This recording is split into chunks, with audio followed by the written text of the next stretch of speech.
सुनते ध्यान से, फीमेल रिप्रोडक्टिव सिस्टम की अगर हम बात करते हैं, इनको हम बेसिकली 4 कैटेगरीज में डिवाइड कर रहे हैं। ध्यान से सुनते जाइए कैसे कैसे। पहली कैटेगरीज हमारे पास है, इनमें प्राइमरी सेक्स ऑर्गन होंगे। अरे बोलिए, प्राइमरी सेक्स ऑर्गन में हम किसको लिखेंगे बताइए?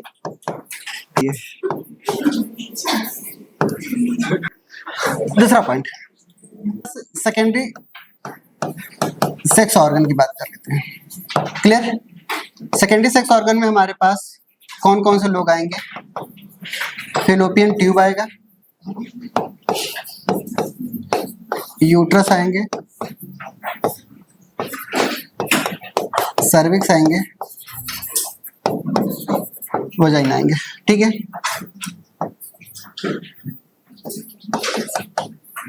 नेक्स्ट हमारे पास एक्सटर्नल जेनिटिलिया भी आएगा। मेल का एक्सटर्नल जेनिटिलिया क्या था हमारे पास? पेनिस है, इनका क्या है? वल्वा है। ठीक है, इनको हम क्या बोलते हैं? और नेक्स्ट आता है हमारे पास मेमोरी ग्लैंड आएंगे। बेसिकली इतनी चीजों को हमें पढ़ना है, समझ आई बात? सभी को बारी बारी से पढ़ेंगे, सबसे ओवरी को, फैलोपियन ट्यूब को, यूट्रस को, सर्विक्स को, वजाइना को, फिर एक्सटर्नल जेनिटिलिया, फिर मेमोरी ग्लैंड। ठीक है, इस तरीके से हमारा सिलेबस चलेगा। हेडिंग आते हैं structure of female reproductive system. सुन रहे हैं?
डायग्राम बना लीजिए, लेबलिंग साथ में करते हैं ना।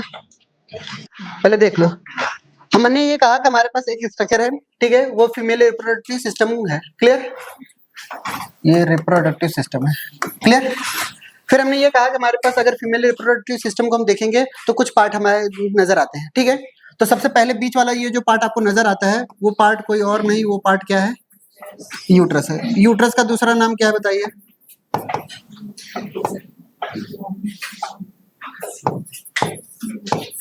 ठीक है, इसको हमने यूट्रस बोला। फिर हमने ये देखा कि हमें यहाँ पे कुछ स्ट्रक्चर नजर आ रहे हैं। ध्यान से देखिएगा, ध्यान से देखिएगा। हमने ये कहा कि साइट ऑफ ये क्या है? इम्प्लांटेशन। यूट्रस में ही तो इम्प्लांटेशन होता है। क्लियर? अब ये कहा कि हमारे पास यूट्रस के अंदर इम्प्लांटेशन होता है, तो क्या यहाँ इम्प्लांटेशन होगा? यहाँ होगा, यहाँ होगा, कहाँ होगा? जहां पे इम्प्लांटेशन की सबसे अच्छी साइट होती है उसको मैं बोलता हूँ फंडस रीजन। उस रीजन को नाम क्या बताइए? Fundus region. ठीक है, इम्प्लांटेशन की मेन साइट यही होती है। क्लियर? दूसरा पॉइंट आता है कि अगर हम स्ट्रक्चर की बात करते हैं तो स्ट्रक्चर के अंदर हम ये देखना चाहते हैं कि यहाँ पे एक फिंगर लाइक प्रोजेक्शन होती है। इस फिंगर लाइक प्रोजेक्शन को हम क्या बोलते हैं बताइए?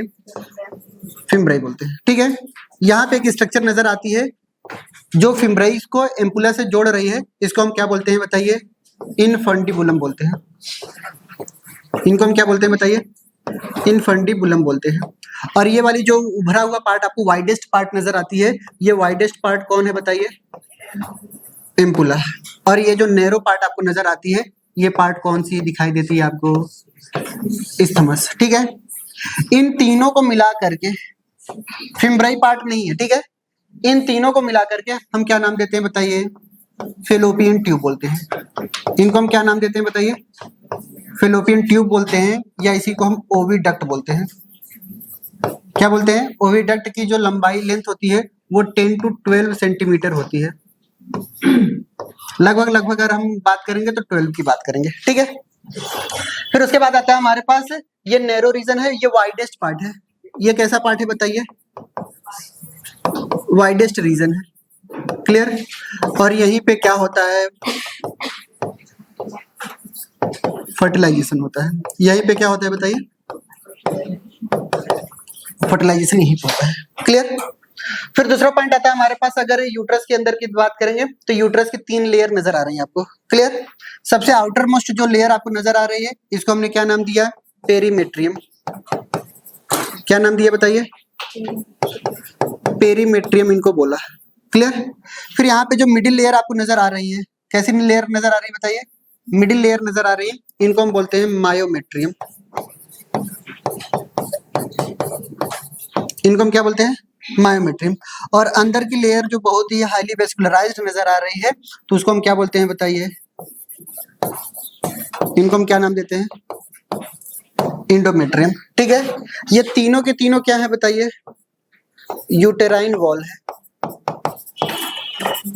कैसी वॉल है बताइए, यूटेराइन वॉल है, क्लियर। फिर हमने ये कहा कि यूट्रस जो होती है वो आगे चल करके किस में ओपन होती है, एक रीजन में ओपन होती है जिसको हम नाम देते हैं सर्विक्स, ठीक है। और इसको हमने क्या बोला, वजाइना। सर्विक्स और वजाइना दोनों मिलकर के बर्थ कैनाल बनाते हैं। दोनों मिलकर के क्या बना रहे बताइए, सर्विक्स के अंदर जो भी कैनाल पाई जाती है उसको हम सर्वाइकल कैनाल बोलते हैं। इनको हम क्या बोलते हैं बताइए, और वजाइना के अंदर जो कैनाल नजर आएगी क्या बोलेंगे, वजाइनल कैनाल, क्लियर। फिर वजाइना के बेस पे एक ग्लैंड पाई जाती है, उस ग्लैंड का नाम हमें याद रखना है, बर्थोलिन ग्लैंड। क्या नाम है इनका, बर्थोलिन ग्लैंड इनका नाम है, क्लियर। फिर यहाँ पे क्या पाई जाती है, एक परफोरेशन पाई जा रही है, इसको हम बोलते हैं हाइमेन।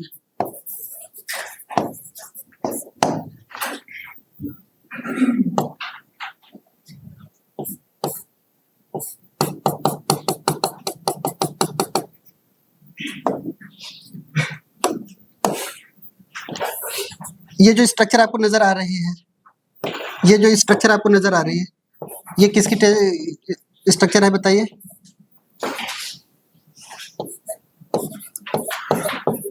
ओवरी की स्ट्रक्चर है, ठीक है।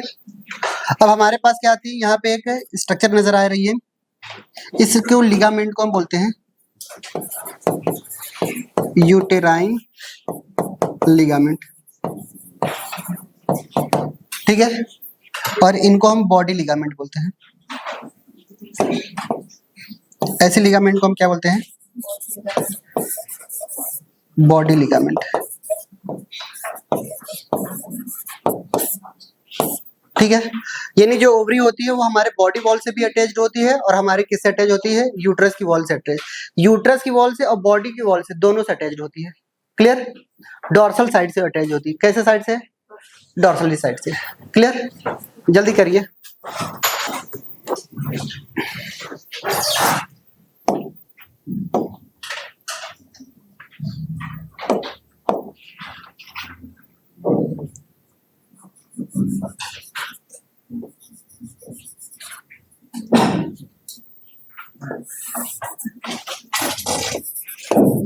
सर्विक्स के अंदर कई सारे इंटरम्यूकोसल फोल्डिंग पाई जाती है। क्या पाई जाती है,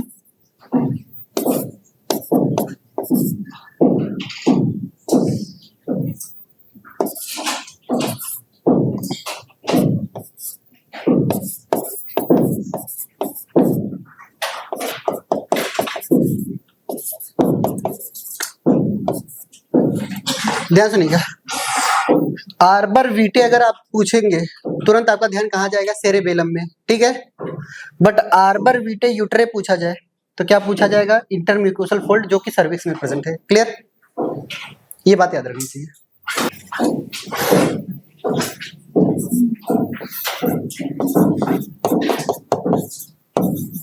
कई सारे कंफ्यूजन नाम आएंगे, ओस्टिया कई नाम सुने हैं, पोरीफेरा क्या, क्लियर, ये भी ओपनिंग होती है जो कि कहाँ पे पाई जाती है, इनफंडिबुलम में पाई जाती है। क्लियर, यानी पूरी बॉडी को ये 3 पार्ट में डिवाइड किए हैं।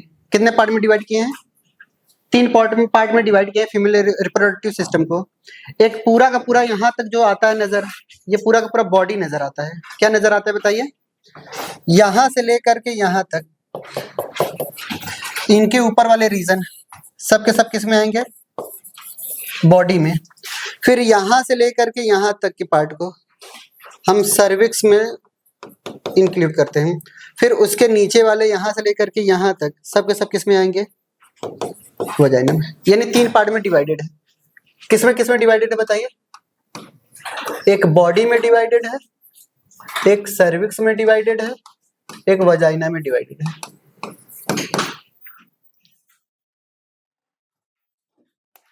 हमने ये कहा कि किसी भी फीमेल रिप्रोडक्टिव सिस्टम की बात करेंगे तो ये बेसिकली 4 लोगों से मिलकर के बना है। बेसिकली तो 2 ही लोग आपके एनसीईआरटी में लिखा है, पहला एक प्राइमरी सेक्स ऑर्गन और एक secondary sex organ. Primary sex organ में इन्होंने किसको रखा था बताइए, ओवरी को रखा था। बाकी जो भी नाम मैं बोल रहा हूँ सबको सब किस में डालेंगे आप, सेकेंडरी में। इवन यहाँ तक कि अगर आप फीमेल एक्सटर्नल जेनिटेलिया की वल्वा की भी बात करेंगे तो उसमें भी कहाँ लेकर के जाएंगे बताइए आप, सेकेंडरी सेक्स ऑर्गन में लेकर के ही जाएंगे, ठीक है। और इवन यहाँ तक कि मेमोरी ग्लैंड को भी लेकर के जाना होगा तो कहाँ लेकर के जाएंगे बताइए, सेकेंडरी सेक्स ऑर्गन में। क्लियर, बट बेसिकली हमने 4 लोगों को अलग अलग बताया है, क्यों, क्योंकि हमें सीक्वेंस वाइज से पढ़ना था। क्लियर, दूसरा पॉइंट आता है हमारे पास क्या, कि प्राइमरी सेक्स ऑर्गन में कौन कौन से आएंगे, ठीक है।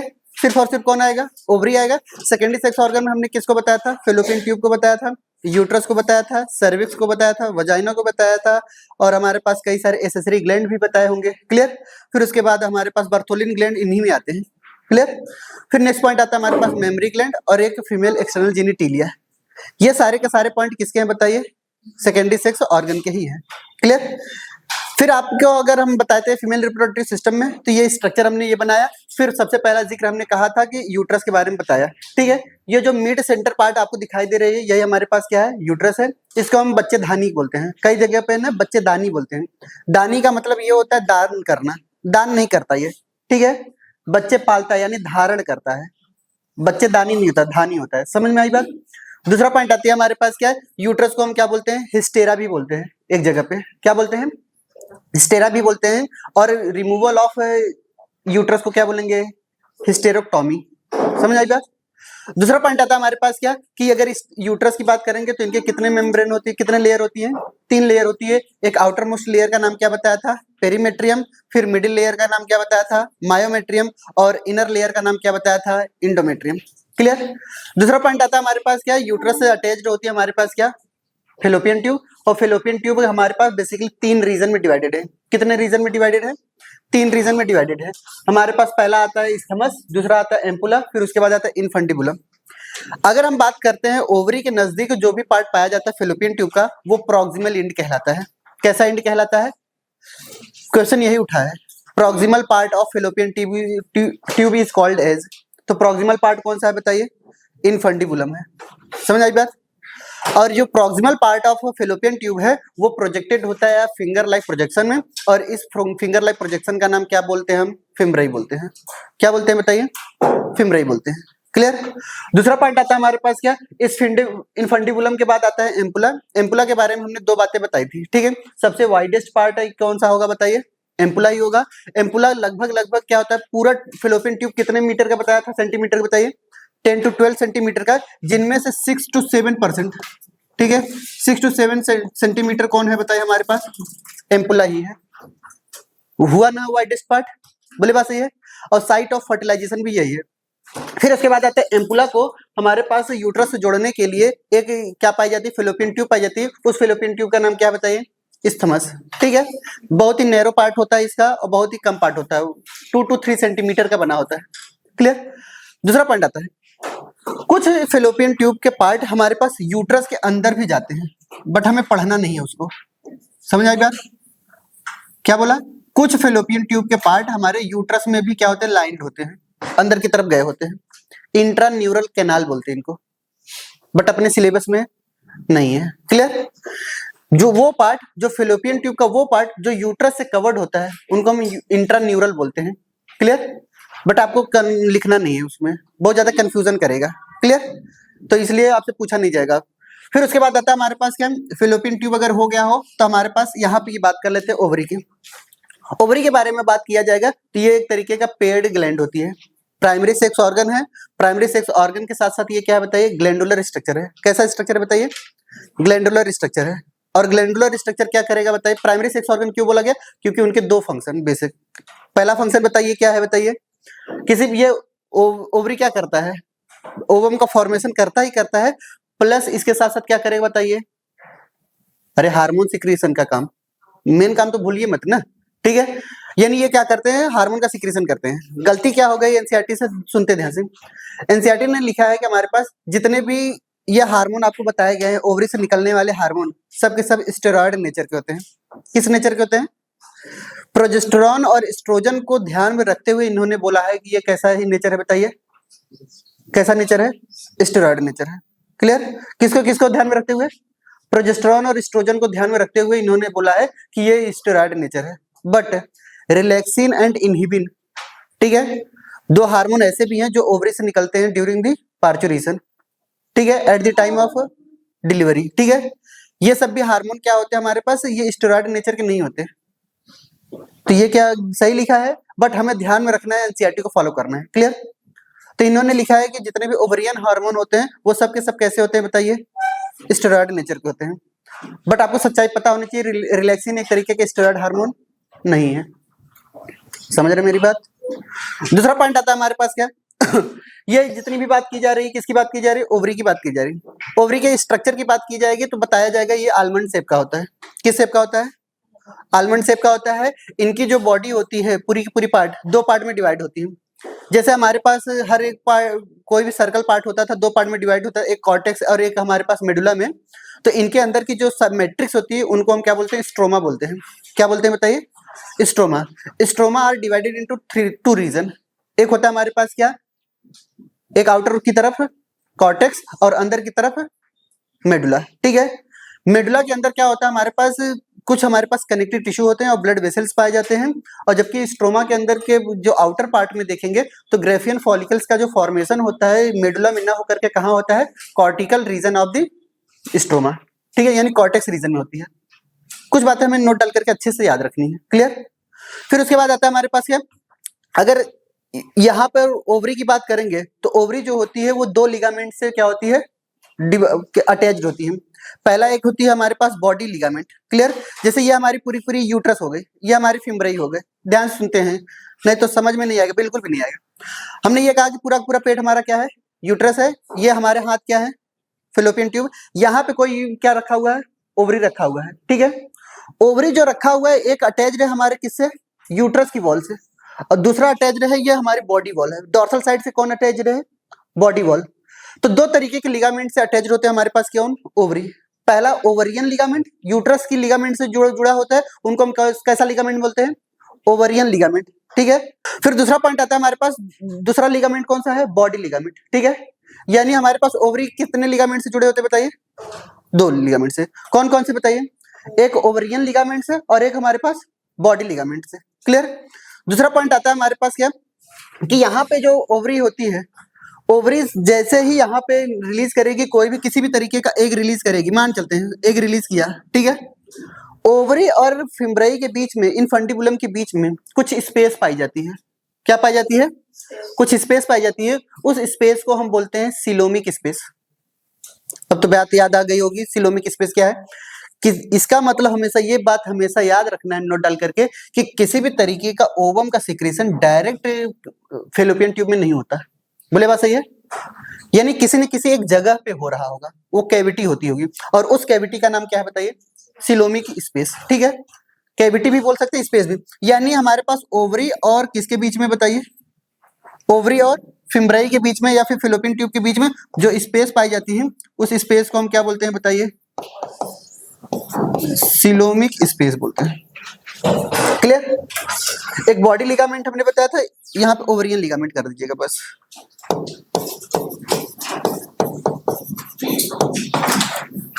क्लियर। ये दो लिगामेंट से जुड़े होते हैं हमारे पास ओवरी। समझ आई बात। दूसरा पॉइंट आता है हमारे पास, ये ओवरी की बात कर रहे हैं, सबके बारे में भी एक एक करके बताएंगे। अभी सिर्फ और जितना बोल रहे हैं उतना ध्यान से सुनने की कोशिश करिए। क्लियर। बाकी जो छूट जाएगा वो तो लिखाते वक्त बताएंगे एक एक पॉइंट करके। क्लियर। अगर हम बात करते हैं इनके नीचे की जस्ट, तो हमारे पास जो यूट्रस होता है वो इंट्स होता है किसमें, एक कैनाल में, और उसको हम क्या बोलते हैं बताइए, सर्विक्स बोलते हैं। और उसकी जो कैविटी होती है उसको हम क्या बोलते हैं, सर्वाइकल कैनाल बोलते हैं। ठीक है। सर्विक्स जो होते हैं हमारे पास, इनके अंदर क्या पाई जाती है, इंटरम्यूकोसल फोल्डिंग पाई जाती है। इंटरम्यूकोसल फोल्डिंग क्या करता है, एक तरीके का ग्लैंडुलर स्ट्रक्चर है।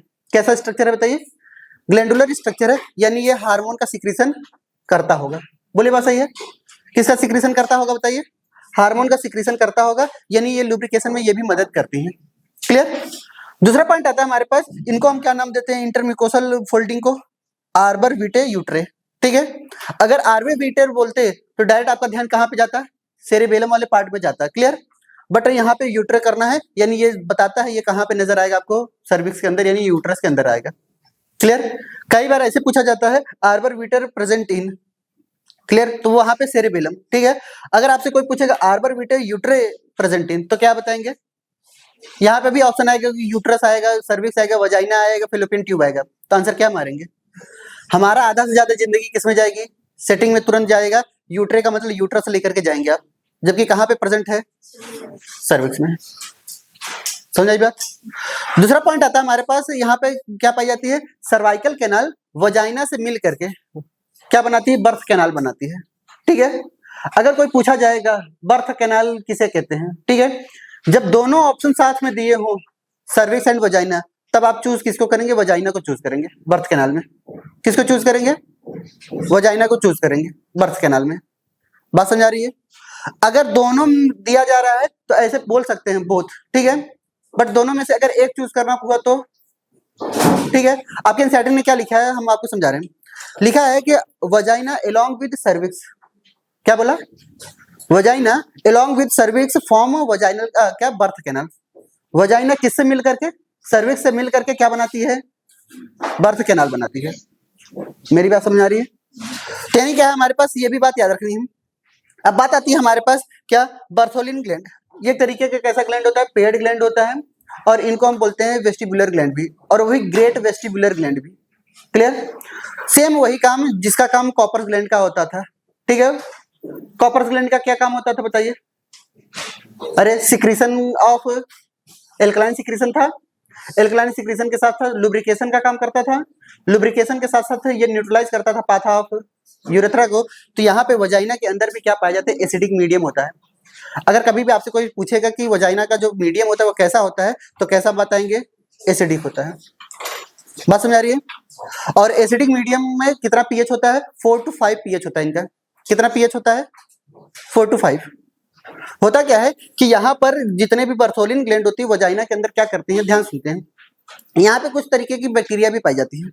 ठीक है। इको फ्रेंडली की तरफ बैक्टीरिया, हमारे पास जैसे होते हैं बैक्टीरिया, ठीक है, वो हमारे लिए हार्मफुल नहीं होते। क्लियर।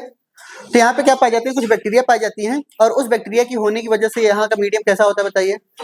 ठीक है। वो बैक्टीरिया क्या करती हैं, उस बैक्टीरिया का काम मेन एक ही है, ये बैक्टीरिया क्या करती है, ग्लाइकोजन को लैक्टिक एसिड में कन्वर्ट करती है। किस में कन्वर्ट करती है, ग्लाइकोजन को लैक्टिक एसिड में कन्वर्ट करती है। तो यानी क्या है हमारे पास, यहाँ पे इनका पीएच कितना हो जाएगा, 4 to 5। क्लियर। और वो पीएच बहुत जरूरी होता है हमारे पास। ये क्या करते हैं, जो पीएच होती है वो हमारे लिए क्या करता है कि दूसरे पैथोजन को ये ग्रो करने नहीं देती, इनहिबिट करती हैं। इसीलिए कभी भी डॉक्टर या फिर किसी भी तरीके के आप जाएंगे तो कभी भी डॉक्टर आपको ये प्रिस्क्राइब नहीं करेगा कि आप किसी भी तरीके के एंटीबायोटिक का यूज आप एक्सटर्नल यूज करिए। क्लियर। होता है ऐसा। क्लियर। यानी एंटीबायोटिक का यूज नहीं करने देते इस पाथ पे, खासकर फीमेल एक्सटर्नल जेनिटिलिया पाथ पे। क्लियर। ये तो कभी नहीं यूज करने देंगे। क्यों, क्योंकि वहां की बैक्टीरिया सबके सब क्या हो जाएंगी, मर जाएंगी, और यूटीआई का चांसेस होता रहता है। अच्छा, यूट्रस को हमारे पास फीमेल रिप्रोडक्टिव सिस्टम को कितने पार्ट में डिवाइड किया है बताइए, एक बॉडी में, एक सर्विक्स में, और एक वजाइना में। क्लियर? हेडिंग डालते हैं हमारे पास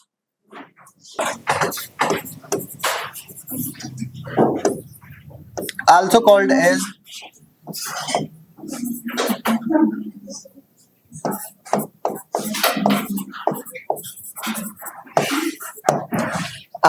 एज oophorus। अच्छा ऊ है, ठीक है, oophorus। नोट डाल करके लिखेंगे एक point. Surgical removal of ovary को क्या बोलेंगे? oophoroctomy। Clear? Surgical removal of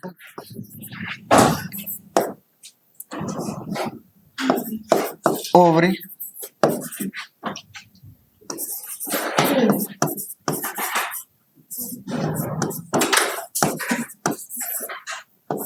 surgical removal of ovary is called as oophorectomy।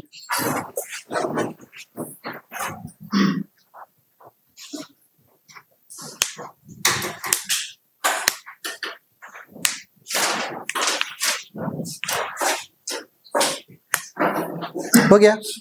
Next point लिखेंगे present in pair, present in pair, present in pair and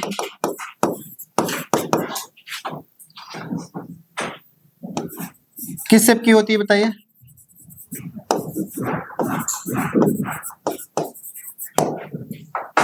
almond shape की होती है।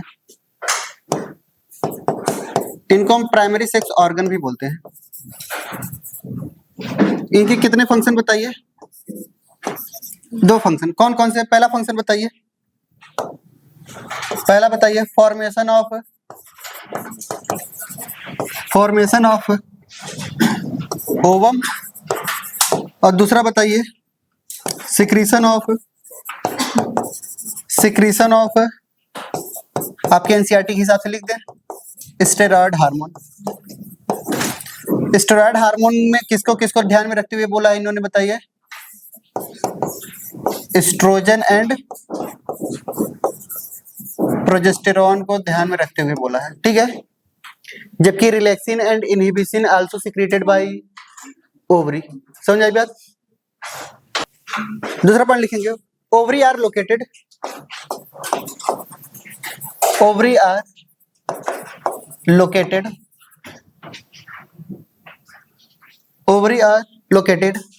on either side of lower abdomen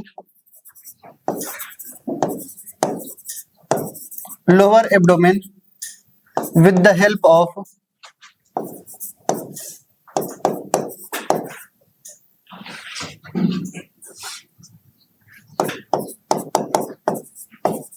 pelvic wall and uterine wall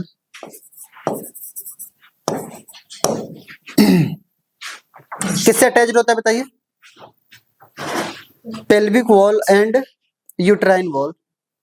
अब सुनिए ये किस तरीके से अटैच होती है, ध्यान से देखिएगा। ओवरी क्या है? एक तरीके का ऑर्गन है। अगर ऑर्गन है तो ब्लड सप्लाई चाहिए कि नहीं चाहिए? उनको ब्लड चाहिए कि नहीं चाहिए? नर्व चाहिए कि नहीं चाहिए? कैसे पता चलेगा कि इसको ओवम निकालना है कि नहीं निकालना? समझ आई बात? तो मैसेज जाने के लिए नर्व वेसल्स भी जाना जरूरी है, लिम्फेटिक वेसल्स भी जाना जरूरी है। तो होता क्या है कि हम ये मान चलते हैं कि यहाँ पर एक हमने ब्रॉड लिगामेंट बनाया। ये हमारा क्या है? Broad ligament.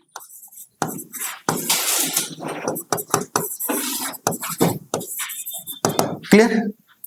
ब्रॉड लिगामेंट से हमारे पास ओवरी अटैच्ड होती हैं। ओवरी मान चलते हैं कुछ इस तरीके से अटैच्ड होती है। ये हमारे अंदर ओवरी रखी हुई है। ये स्ट्रक्चर किसका है बताइए?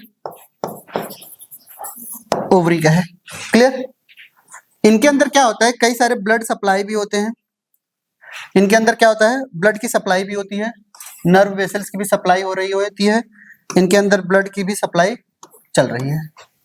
इनके अंदर कई सारे स्ट्रक्चर की भी सप्लाई चल रही है। ठीक है, 3 स्ट्रक्चर हमने बनाए। एक हमारे पास क्या बनाया बताइए, इनको क्या चाहिए, ब्लड चाहिए, तो ब्लड वेसल्स प्रेजेंट होंगे। इनको लिम्फ चाहिए, इनके अंदर क्या प्रेजेंट होंगे बताइए, लिम्फ वेसल्स होंगे। और इनको क्या चाहिए बताइए, नर्व चाहिए, तो नर्व वेसल्स भी इनके अंदर होते हैं। तीनों चीजें पाई जा रही हैं। क्लियर। ये जो ब्रॉड लिगामेंट आपको बताई जा रही है, ये जो ओवरी होती है वो अटैच्ड होती है ब्रॉड लिगामेंट से थ्रू मीजो ओवेरियन।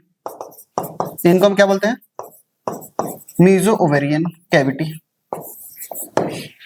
इससे ये अटैच्ड होती है। क्लियर, ये लिगामेंट ही है। क्लियर, ये थोड़ा डिटेल में जा रहे हैं, बस नहीं याद हो पा रहा है तो रहने दीजिएगा, ऐसे छोड़ दीजिए। क्लियर, जल्दी करिए, बना लीजिए। ये बॉडी की लिगामेंट है, ठीक है, और ये ओवरी है, उससे अटैचमेंट बोला जो जा रहा है उसको मीजो ओवेरियन बोलते हैं। क्लियर, आगे बढ़ते हैं, हेड डालते हैं स्ट्रक्चर ओवरी की। ध्यान सुनते हैं ओवरी का स्ट्रक्चर कैसा है।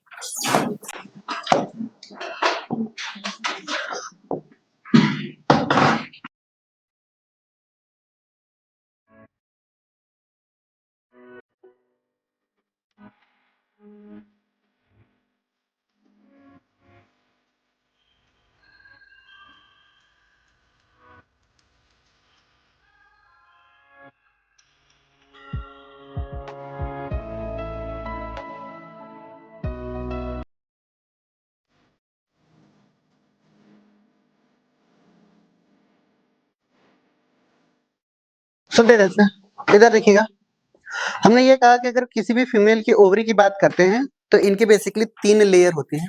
कितने लेयर होती हैं, 3 लेयर होती है। सबसे पहली आउटर मोस्ट लेयर जो होती है उसको क्या कहते हैं, पेरिटोनियल, जो कि चारों तरफ पाई जा रही है ना। दूसरा हमारे पास क्या आता है, जर्मिनल इपिथेलियम। जर्मिनल से नाम ही पता चल रहा है ये जर्म सेल्स बनाएगी। कई सारे माइटोटिक डिवीजन करके ये लार्ज नंबर में क्या प्रोड्यूस करती है बताइए, उगोनिया। अगर जर्मिनल इपिथेलियम की जो प्लाइडी अगर 2n है, ये इसकी प्लाइडी कितनी होगी, 2n। क्यों, क्योंकि ये किससे डिवाइड कर रही हैं, माइटोटिक डिवीजन कर रही हैं। क्लियर।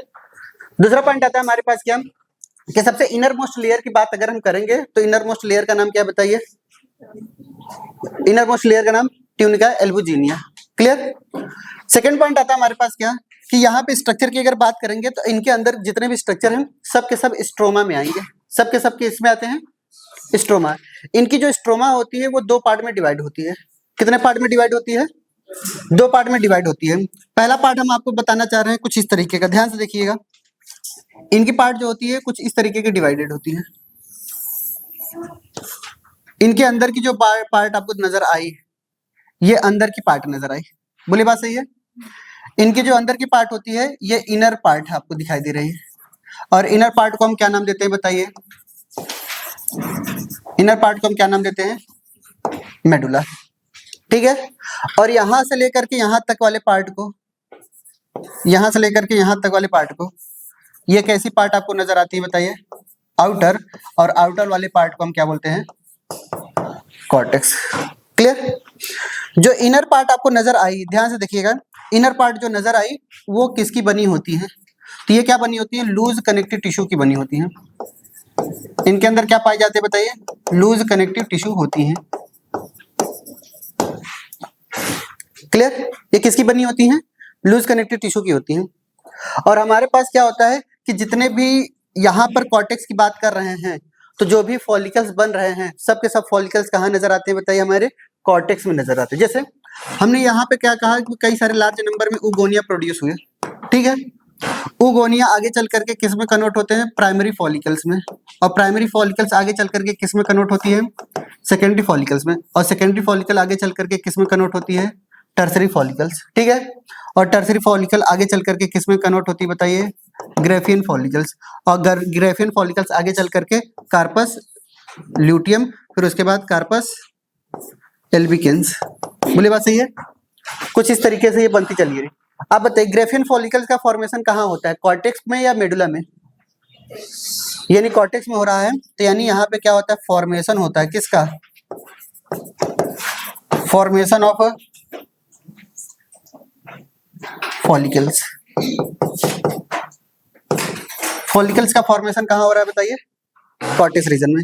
ये सब के सब दोनों मेडुला और कॉर्टेक्स को मिला करके इसको हम क्या बोलते हैं? स्ट्रोमा बोलते हैं। इनको हम क्या बोलते हैं बताइए? स्ट्रोमा। ये किसकी बनी होती है? फाइब्रस कनेक्टिव टिश्यू की बनी होती है। कैसी बनी होती है बताइए? फाइब्रस कनेक्टिव टिश्यू की बनी होती है। क्लियर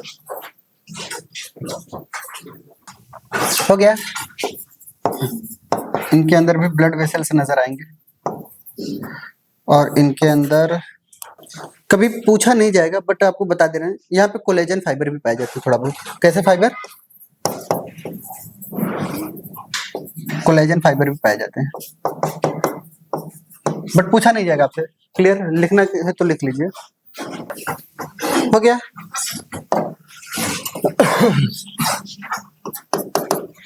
सुनते जाए। दूसरा पॉइंट आता है हमारे पास, हेड डालिएगा, फेलोपियन ट्यूब ना।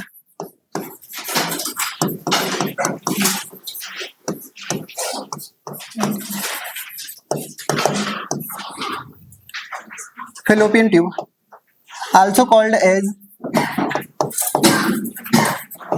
called as oviduct. इनको हम क्या बोलते हैं? ओविडक्ट बोलते हैं। जिनकी लंबाई कितनी है बताइए? 10 to 12 सेंटीमीटर। क्लियर? ये भी किस में प्रेजेंट होते हैं बताइए? Present in pair. ये भी पेयरिंग में ही पाई जाती हैं। क्लियर?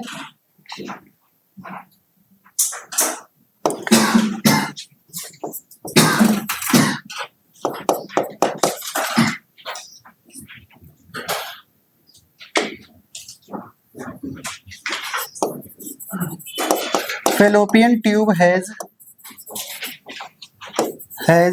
कितने पार्ट बताइए? 3 पार्ट। कौन कौन से बताइए? नंबर 1 पे इनफंडिबुलम। हमेशा हम किससे याद रखेंगे? ओवरी के नजदीक जो हो। ठीक है? दूसरा क्या है बताइए? एम्पुला। तीसरा बताइए क्या है? तीसरा बताइए? इस्थमस। क्लियर?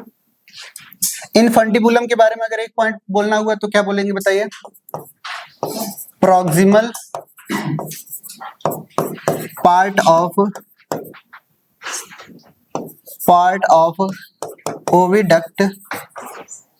ठीक है? दूसरा पॉइंट बताइए? Open into funnel shaped.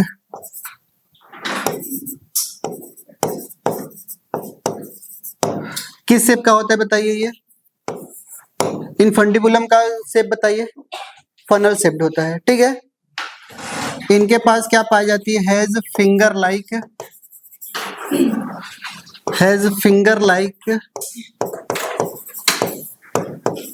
Projection. इनके पास क्या पाई जाती है? Finger like projection. और फिंगर लाइक प्रोजेक्शन को ही हम क्या बोलते हैं बताइए? फिंगर लाइक प्रोजेक्शन को ही क्या बोलते हैं? फिम्बरी। ध्यान सुनते हैं। फेलोपियन ट्यूब के इधर ध्यान से देखेंगे। इधर फेलोपियन ट्यूब का स्ट्रक्चर कुछ इस तरीके का होता है। किस इस तरीके का?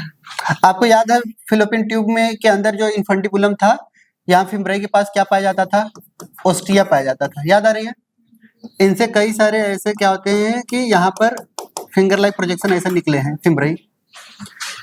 सिलोमिक कैविटी में चाहे एक कहीं भी रिलीज हो, सिलोमिक स्पेस में, ठीक है, ओवम चाहे जहां भी रिलीज हो, जाएगा किसके रास्ते?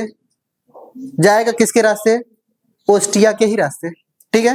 जैसे हम लोग क्या करते हैं, जैसे आप लोग तो नहीं, हमारे गांव में जब भी गाय वगैरह क्या करते थे या भैंस वगैरह दूध देना होता था, तो पहले हम लोग क्या करते हैं, पानी उसके छीमी मार करके क्या करते हैं, वहां से दूध उतारते हैं। आपने देखा है? गाय भैंस के अगर क्या करते हैं, अगर हमें निकालना हुआ, ठीक है, तो उनके जो टीट्स होते हैं, क्लियर, तो या फिर जिसको हम निप्पल बोलते हैं, उनके पानी डालेंगे और उसको बार बार ऐसे ऐसे करते रहते हैं। क्लियर? ताकि पानी के जितना भी दूध हो ऊपर की तरफ से कहाँ आ जाए? निप्पल में भर जाए। ठीक है? तो उसको हम क्या कहते हैं कि यहाँ पर चाहे जहां भी मिल्क रहे, आएगा कहाँ के रास्ते बताइए? निप्पल के ही रास्ते। सेम यही बात आती है कि यहाँ पे एग चाहे जहां रिलीज हो, ओवम चाहे जहां रिलीज हो, सिलोमिक स्पेस में जाएगा किसके रास्ते? क्योंकि फिम्ब्राई क्या करता है, एक तरीके का ऐसा करंट बना देता है कि चाहे उसी रास्ते से फ्लो होता जाएगा। जैसे हम लोग छोटे बचपन में ही तो करते थे, बड़ी नाली जा रही थी, बीच में नाली काट करके पानी इधर इधर ऐसे ऐसे करते रहते थे ना। अब बड़े नाले से हम छोटा नाली एकदम बना रहे हैं, अब पानी का फ्लो एक बार ऐसे कर दिए तो पानी अब इसी डायरेक्शन में बहेगी। क्लियर? एक तरीका ऐसा फ्लो होता था। सेम यही बात होती है कि इनका फ्लो ऐसा होता है कि ये हमेशा ऐसे ऐसे मूव करते रहते हैं, ऐसे ऐसे मूव करते रहते हैं, तो एक करंट फ्लो हो जाता है, ठीक है। और उसी करंट के फ्लो के बहाव में ही हमारा पूरा का पूरा एग कहाँ जाएगा? ओस्टिया के रास्ते इनफंडिबुलम में, इनफंडिबुलम के रास्ते एम्पुला में, एम्पुला के रास्ते इस्थमस, ऐसे चलता जाता है, ठीक है। हमारे पास क्या होता है कि जितने भी फेलोपियन ट्यूब होते हैं वो सिलिएटेड इपिथेलियम के बने होते हैं। किसके बने होते हैं? यानी हमारे पास ओवम क्या है? नॉन मोटाइल है।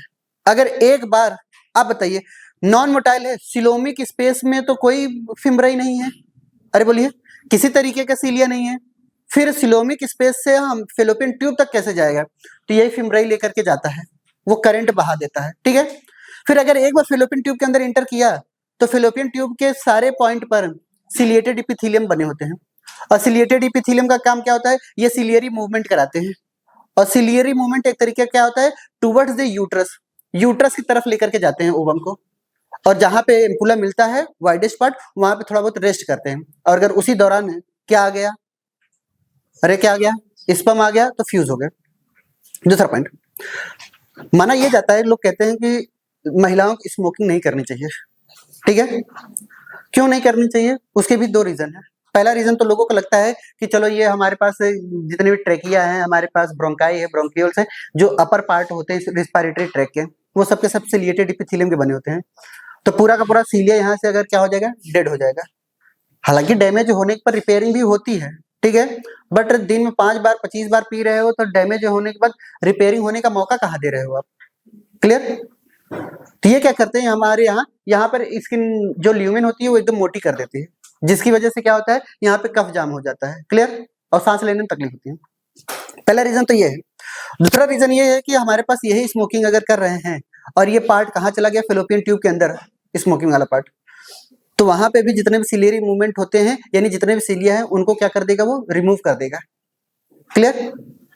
क्या सिलियरी मूवमेंट हो पाएगी फेलोपियन ट्यूब के अंदर? क्या एग का मूवमेंट हो पाएगा? नहीं हो पाएगा, यानी माँ भी नहीं बन पाएंगे। लोगों को लगता है कि मेंस्ट्रुअल साइकिल तो चल रही है, एग रिलीज तो हो रहा है, तो कर हो क्या रहा है, सारी बॉडी सही है, ठीक है, बट असली रीजन तो आपको यही नहीं मालूम कि दिन में 5 बार तो मैं सिगरेट भी पी रही हूँ। समझ आ रही बात? तो यहाँ पे देखते हैं ध्यान से। तो हमने ये कहा कि ये बात किसकी हो रही है? फिंगर लाइक प्रोजेक्शन की, फिम्ब्राई की। इसलिए कहा जाता है स्मोकिंग हमारे पास फीमेल को भी नहीं करनी चाहिए, किसी को भी नहीं करनी चाहिए, ठीक है।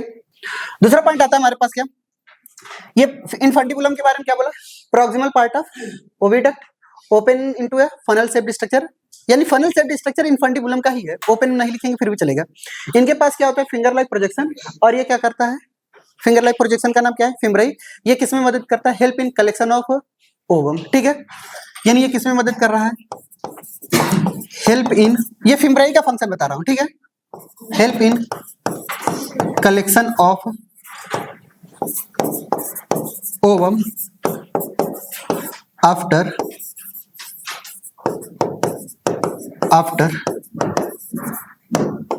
फर्टिलाइजेशन। फर्टिलाइजेशन के बाद ये किसका काम करता है बताइए? ओवल्यूशन। हो गया। एम्पुला के बारे में लिखेंगे,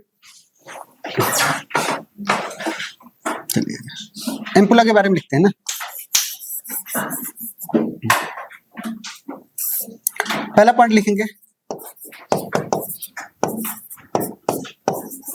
वाइडेस्ट पार्ट में कितना बताइए? 6 to 7 सेंटीमीटर। साइट ऑफ बताइए क्या?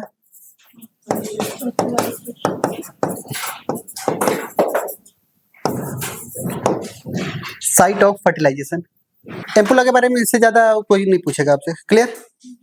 दूसरा पॉइंट आता है, अगर एम्पुला के बाद अगर कोई पूछा जाएगा इस्थमस, तो इस्थमस के बारे में लिखेंगे distal end of distal end of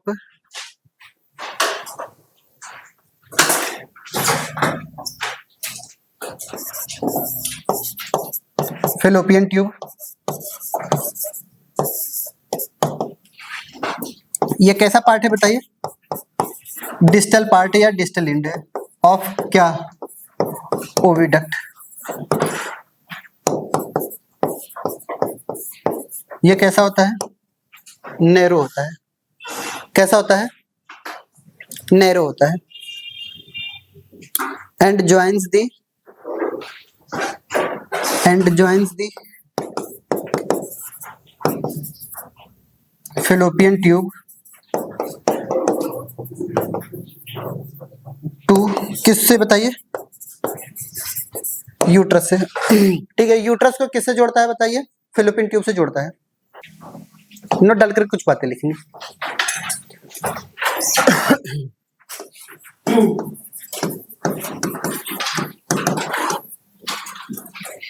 clear? Note डाल करके क्या लिखेंगे? नोट डाल करके पहला रिमार्क लिखेंगे, fallopian tube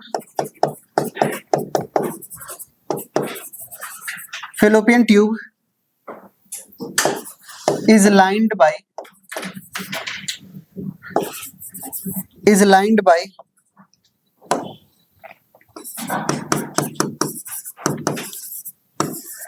ciliated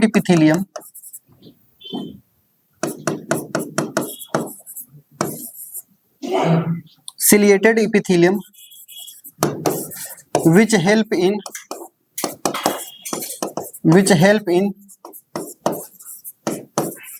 transport of egg.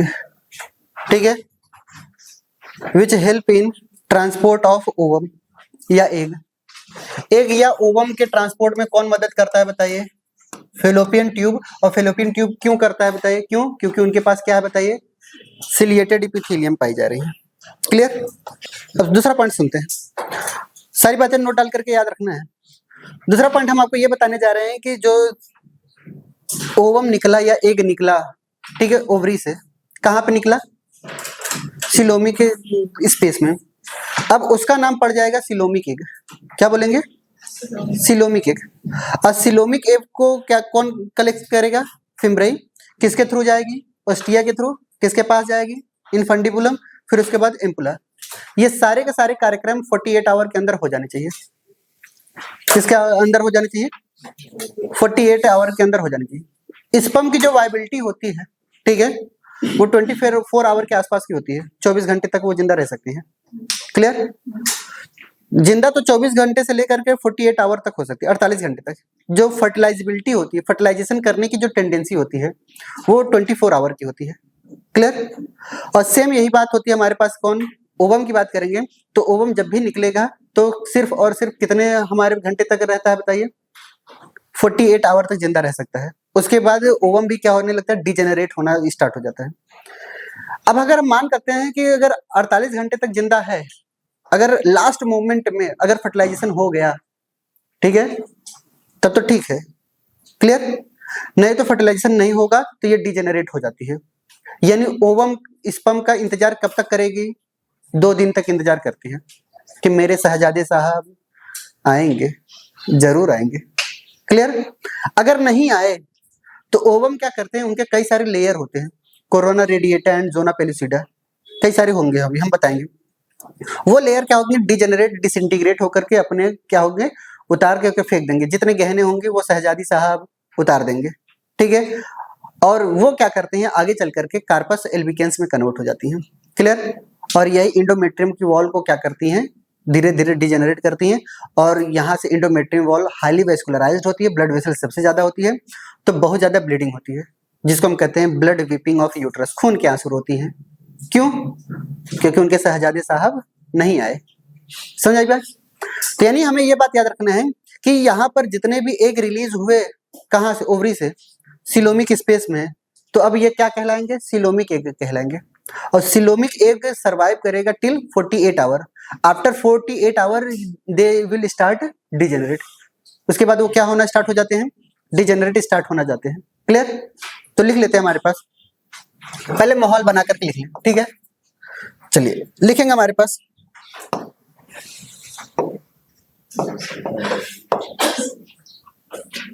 लिखेंगे egg released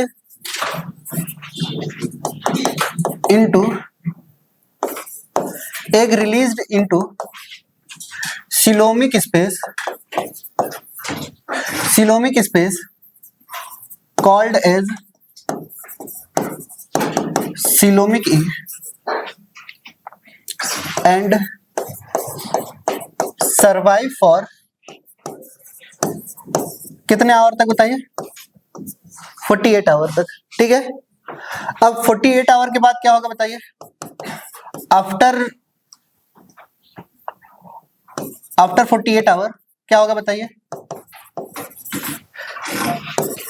they will start क्या? डिजेनरेटेड, ठीक है। ये डिजेनरेटेड स्टार्ट हो जाते हैं, डिजेनरेशन इनका स्टार्ट हो जाता है। क्लियर? चलिए आगे सुनते हैं। जब एग रिलीज होगा तो फर्टिलाइजेशन कहाँ पे होगा बताइए? एम्पुला में होगा। क्लियर? अब होता क्या है, एम्पुला में फर्टिलाइजेशन के बाद अब इम्प्लांटेशन की प्रक्रिया स्टार्ट होती है धीरे धीरे। अरे बोलिए, एम्ब्रियोनिक डेवलपमेंट धीरे धीरे स्टार्ट होता है तो इम्प्लांटेशन की प्रक्रिया स्टार्ट होती है। तो होता क्या है कि हमारे पास कई बार गलती से, क्या बोला? गलती से अगर फर्टिलाइजेशन के बाद इम्प्लांटेशन अगर फेलोपियन ट्यूब में ही हो गया, ठीक है, यानी 3 जगह गलतियां होती हैं। पहली गलतियां होती है फेलोपियन ट्यूब में फर्टिलाइजेशन होने के बाद इम्प्लांटेशन की। एक इम्प्लांटेशन की जगह तो कहाँ पे है बताइए? अरे बोलिए, यूट्रस में तो है ही है, ठीक है। कई बार ऐसा होता है यूट्रस के जो प्रोक्सिमल पार्ट होते हैं, यानी सर्विक्स की बात कर लेते हैं, ठीक है। तो कई बार इम्प्लांटेशन क्या होता है, सर्वाइकल कैनाल के जस्ट ऊपर हो जाता है या सर्वाइकल कैनाल के आसपास हो जाता है। क्लियर? तो 3 जगह इम्प्लांटेशन होती है, but best site for implantation क्या है? Fundus region of uterus. अगर आपसे कोई पूछेगा बेस्ट इम्प्लांटेशन की जगह साइट बताइए, तो कौन बताएंगे? Fundus region. क्लियर? अगर फंडस रीजन के अलावा कहीं और हो रही है क्या इम्प्लांटेशन, तो क्या बोला जाएगा? एक्टोपिक प्रेगनेंसी बोला जाएगा उसको। क्या बोला जाएगा? Ectopic pregnancy. प्रेग्नेंट तो है बट बच्चा कहाँ पे है? यूट्रस में ना होकर के किसी और गलत जगह पे इम्प्लांटेशन हो गया है, ठीक है। कोशिश तो पहले यही होगी कि अगर शुरुआत के दिनों में अगर ठीक हो गया तो उसको क्या करते हैं, हम पास लाने की कोशिश करते हैं और फंडस रीजन में लेकर के जाने की कोशिश करेंगे, सही जगह पे ले जाने की कोशिश करेंगे। कैसे? मैन्युअली, ठीक है। बट अगर हमारे पास अगर ऐसा ना हुआ तो कई बार ऐसा सिचुएशन आता है कि एबॉर्शन कराने का नौबत आ जाता है। कई बार हम लोगों ने सुना भी होगा कि बच्चा नहीं टिक पा रहा है।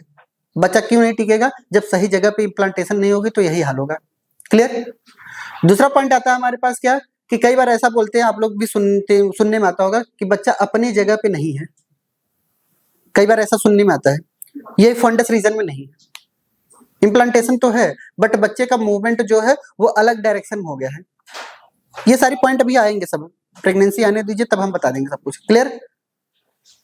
शुरू से लेकर के हम आपको गैमेटोजेनेसिस से लेकर के पार्चुरेशन तक पढ़ा रहे हैं, ठीक है। सारी प्रक्रियाएं अभी चल रही है, ठीक है।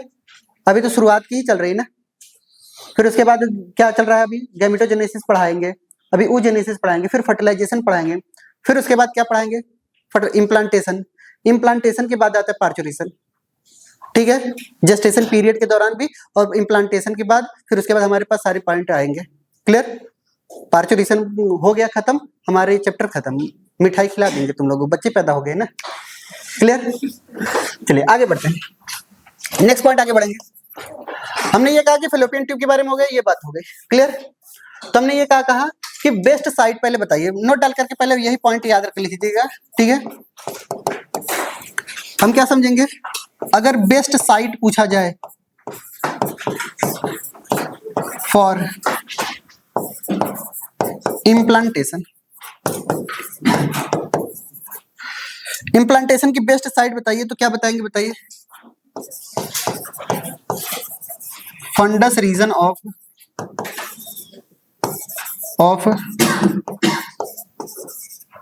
Uterus. Fundus region of uterus, fundus region of uterus.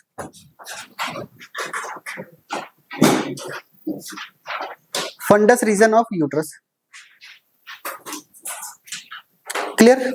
चलिए अब बताइए, अगर मैंने ये बोला कि implantation of blastocyst other than fundus region is called as ectopic pregnancy. समझ बात? यानी हमने ये कहा कि इम्प्लांटेशन अगर हो रहा है एम्ब्रियो का, इम्प्लांटेशन ऑफ ब्लास्टोसिस्ट ना बोल करके हम एम्ब्रियो लिख दे रहे हैं, ठीक है? Embryo other then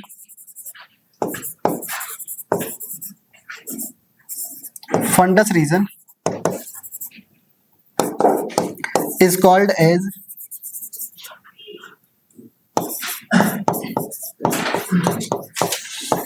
ectopic pregnancy।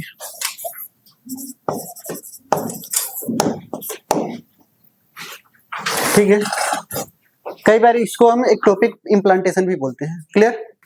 Next heading डालते हैं हमारे पास यूट्रस। हेडिंग हो गया हमारे पास यूट्रस।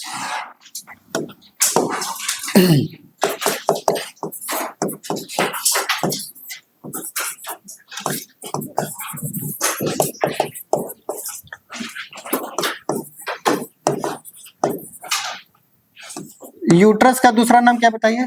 हिस्टेरा। और इसका दूसरा नाम क्या है? वॉम्ब। चलिए सुन लेते हैं। ये कैसी होती है? सिंगल होती हैं। कैसी होती हैं? हॉलो होती हैं।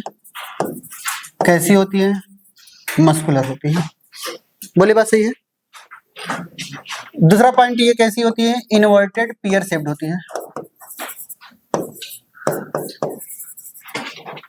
किस शेप्ड की होती है बताइए? इनवर्टेड पियर शेप्ड होती है। नाशपाती देखें, अगर उल्टा करके देख लीजिए, ठीक है, उसी शेप की होती है, इनवर्टेड पियर शेप्ड होती है।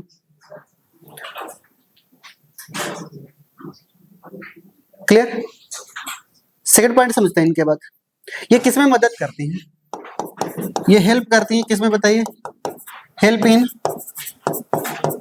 Implantation and embryonic development. Help in implantation and embryonic development. अगर आपसे कोई पूछे सर्जिकल रिमूवल ऑफ यूट्रस तो क्या बोलेंगे? सर्जिकल रिमूवल ऑफ यूट्रस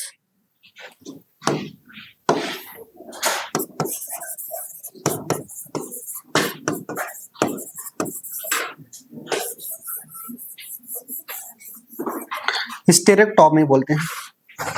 हो गया? चलिए आगे बढ़ते हैं। हेडिंग डालते हैं हमारे पास, ठीक है? हेडिंग नहीं है, ऐसे लेयर ऑफ यूट्रस। यूट्रस की कितनी लेयर होती है बताइए?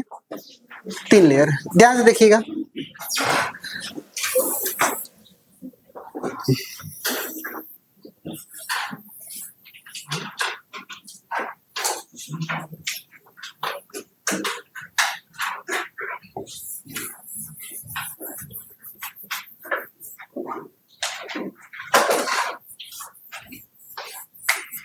कुछ इस तरीके के हमने बनाए थे, याद आ रही हैं?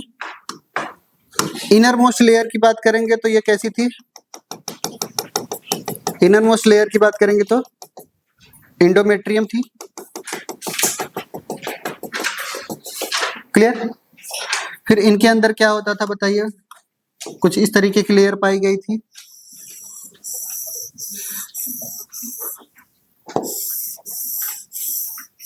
कुछ इस तरीके की चीजें पाई गई थी। क्लियर?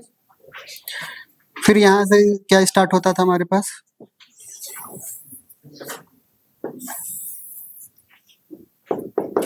क्लियर? ऐसा पार्ट था। अगर हम इसकी बात करेंगे सबसे लेयर की बात, तो सबसे पहले लेयर कौन आएगा बताइए? पेरीमेट्रियम सबसे आउटर मोस्ट लेयर है। क्लियर?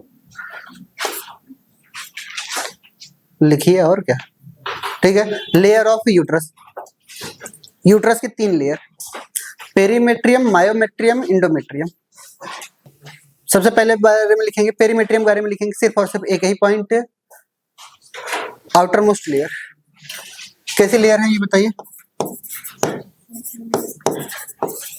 आउटर मोस्ट लेयर है। दूसरा हेल्प इन प्रोटेक्शन, किसमें मदद करती हैं? प्रोटेक्शन में ये मदद करती हैं। दूसरी लेयर का नाम बताइए क्या है हमारे पास? Myometrium.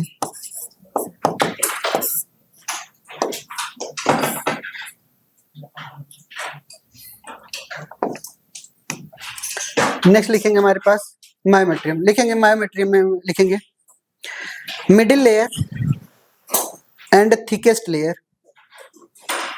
Middle and thickest layer. क्या बोला? पहला पॉइंट बताइए इनके बारे में, क्या बोला इनके बारे में? ये एक मिडिल लेयर है एंड कैसी है बताइए? थिकेस्ट लेयर है। कैसी है बताइए? Middle and thickest layer. Made up of या composed of smooth muscles, composed या मेड अप ऑफ किसकी बनी होती है बताइए? ये स्मूथ मसल्स की बनी होती है। किसकी बनी होती है? स्मूथ मसल्स एक तरीके की कैसी मसल्स होती है? विसरल मसल्स, जिसमें हमारा कंट्रोल नहीं होता है। तो ये क्या करती है स्मूथ मसल्स? ये स्ट्रॉन्ग यूटेराइन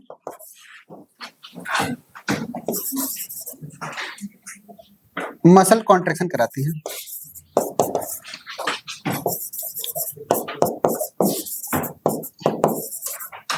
क्या करा रहे हैं बताइए? स्ट्रॉन्ग यूटेराइन मसल कॉन्ट्रैक्शन करा रहे हैं। ठीक है, कब कराती हैं बताइए? ड्यूरिंग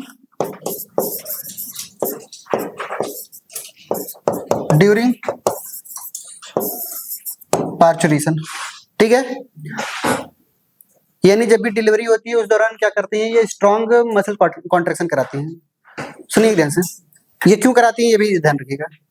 हमारे पास जो सर्वाइकल कैनाल की जो लेंथ होती है, ठीक है, जो डायमीटर होती है, मैक्स टू मैक्स 10 सेंटीमीटर तक होती है।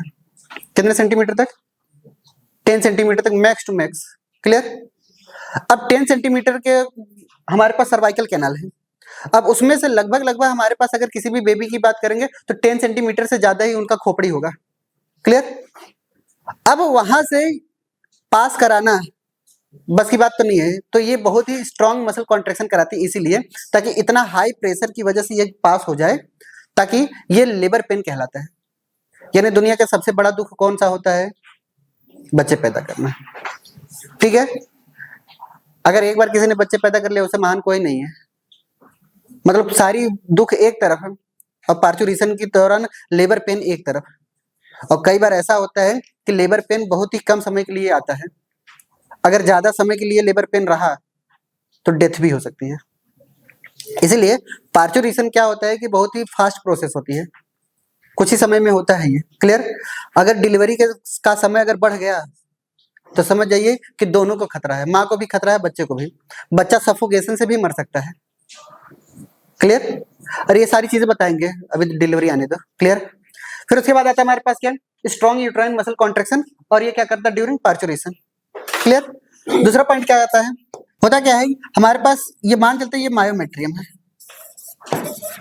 ध्यान सुनिए, ये हमारी क्या है? मायोमेट्रियम। इनके ऊपर एस्ट्रोजन का, जब एस्ट्रोजन हार्मोन बढ़ती है हमारे पास, कौन सा हार्मोन बताइए? एस्ट्रोजन हार्मोन जब भी बढ़ेगी, उनका लेवल अगर इंक्रीज करेगा, ठीक है, उनका लेवल क्या होगा? जब भी इंक्रीज करेगा तो ये क्या बनाती हैं? ये फॉर्मेशन करती हैं, थिक लेयर हो जाती है मायोमेट्रियम की।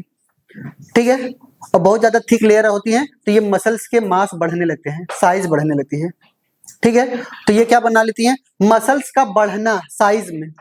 कभी जिंदगी में आपको पढ़ाया था हाइपरट्रॉफी, याद आ रही है? यानी अगर आपका क्या हो रहा है? मसल्स की ग्रोथ हो रही है, साइज बढ़ रही है, तो उसको हम हाइपरट्रॉफी बोलते हैं। अगर नंबर बढ़ रहा है तो क्या बोलेंगे?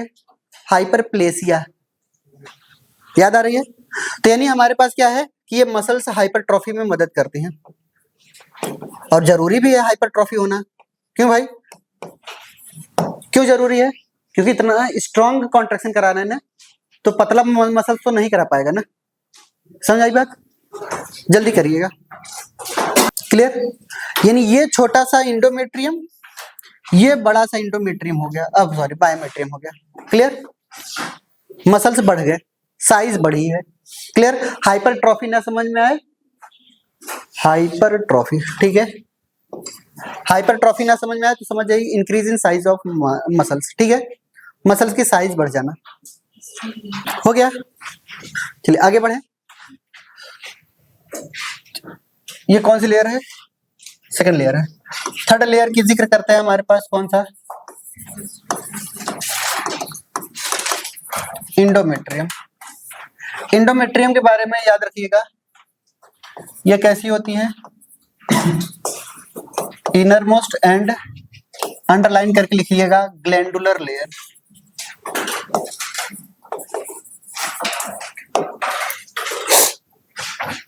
ये कैसी होती है? ग्लैंडुलर लेयर होती है। Inner most and glandular layer.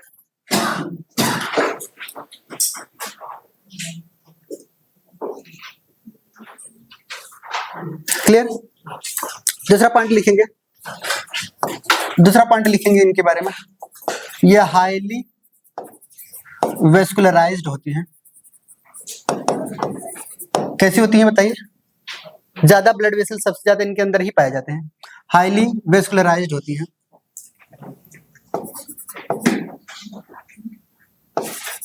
ये क्या करती हैं? इनके अंदर साइक्लिक चेंजेस होते हैं। साइक्लिक चेंजेस ड्यूरिंग, किस दौरान बताइए? मेंस्ट्रुअल साइकिल के दौरान इनके अंदर बदलाव आते रहते हैं, ठीक है।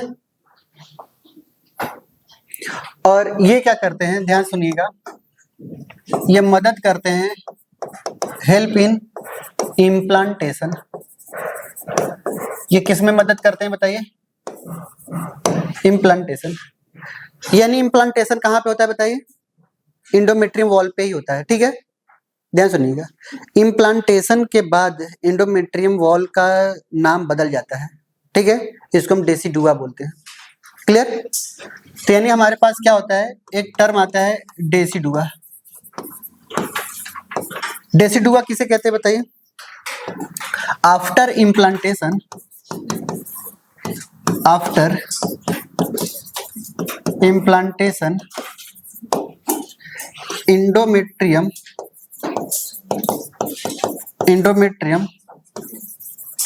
is called as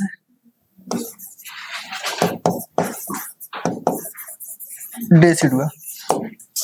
यानी इंडोमेट्रियम के बाद इनका नाम बदल गया, ठीक है। चलिए एक पॉइंट और लिख लेते हैं जाते जाते।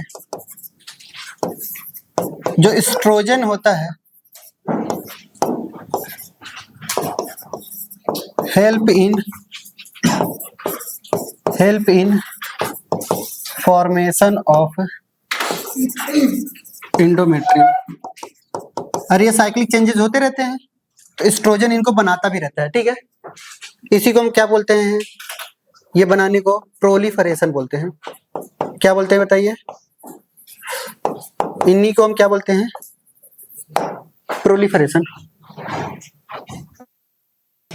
इसके बाद की कहानी जो बताने जा रहे हैं, अगर समझ में आएगा तो ठीक है, नहीं तो उड़ा सकते हैं, ठीक है। यहीं तक है, सुन दीजिए। मुझे प्रोलिफरेशन समझाना है। क्लियर? ध्यान समझते हैं। हम ये मान चलते हैं कि हमारे पास एक ये मेम्ब्रेन है, ये एक मेम्ब्रेन है, ठीक है। और ये मेम्ब्रेन किसकी है? मायोमेट्रियम की। ये किसकी है बताइए? ये हमारी मेम्ब्रेन किसकी है? मायोमेट्रियम की। मायोमेट्रियम के ऊपर कैसी लेयर बनी होती है बताइए? इंडोमेट्रियम। अरे बोलिए, अंदर की तरफ कैसी लेयर है बताइए? ये इंडोमेट्रियम। क्लियर? अब बात आती है हमारे पास, जब इंडोमेट्रियम में प्रोलिफरेशन हो रहा होता है तो उस दौरान एस्ट्रोजन आकर के मदद करता है। एस्ट्रोजन क्या करता है? ध्यान सुनिएगा, जो एस्ट्रोजन होता है वो एक्ट करता है ऑन किसके ऊपर बताइए? एस्ट्रोजन एक्ट ऑन किसके ऊपर? इंडोमेट्रियम के ऊपर। किसके ऊपर एक्ट किया बताइए? इंडोमेट्रियम के ऊपर एक्ट करता है। इंडोमेट्रियम के वॉल पे अगर हम ध्यान से देखेंगे तो इंडोमेट्रियम की जो वॉल होती है वो 2 लेयर की बनी होती है। पहला लेयर का नाम होता है सबस्ट्रेटम बेसल, और इनके ऊपर एक अलग तरीके की फिर से बनने वाली होती है लेयर। यानी ये क्या हो रहा है बताइए? ये क्या हो रहा है? अरे ये क्या हो रहा है भाई? ये क्या हो रहा है?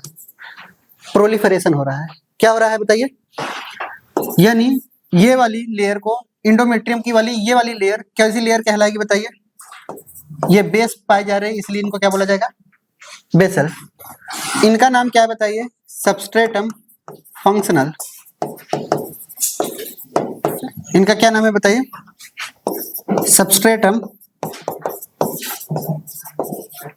इसको हम क्या बोलते हैं? फंक्शनल बोलते हैं। ठीक है। लोगों को कंफ्यूजन ये होती है कि जब भी इंडोमेट्रियम वॉल अगर डिजेनरेट होती है तो ये वाली डिजेनरेट होती है रेड कलर वाली। ठीक है। यानी हमारे पास डिजेनरेट होती है कौन सी? ये नेवर डिजेनरेट, यानी ये शेड ऑफ नहीं होती कभी भी। ठीक है। ये कभी भी शेड ऑफ नहीं होती। शेड ऑफ कौन सी होती है? जो फॉर्मेशन हुई होती है जिसकी। ठीक है। किसकी फॉर्मेशन? हमारे पास ये क्या होती है? शेड ऑफ होती रहती है। ये कब कब? पीरियोडिकली।